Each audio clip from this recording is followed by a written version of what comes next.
એક મહાત્મા પાસે એક વ્યક્તિ આવે છે અને કહે છે કે મહાત્મા, મારા કોટના ખીચામાં શું છે એ તમારે કહેવાનું છે, અને એમાં જીવે છે કે મરે છે એ પણ તમારે કહેવાનું છે. મહાત્માએ ધ્યાન લગાવીને જોયું તો એક નાનું એવું ચકલીનું બચ્ચું એના હાથમાં હોય છે.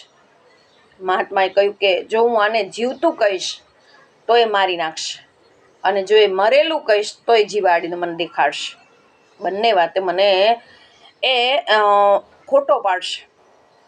એટલે વ્યક્તિને કહ્યું કે તારા હાથમાં જે છે એ તારા હાથમાં છે, એને જીવાડવું કે મારવું એ તારા હાથમાં છે.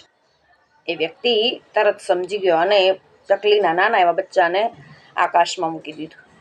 આપણે પણ આવું જ કરીએ છીએ ક્યારેક. એ વ્યક્તિ સાથે, એ વસ્તુ સાથે જાણવા છતાં અજાણ બનીએ છીએ. બનવું પડે છે ક્યારેક સમાજમાં, પરિવાર સાથે, ક્યારેક મિત્રો સાથે.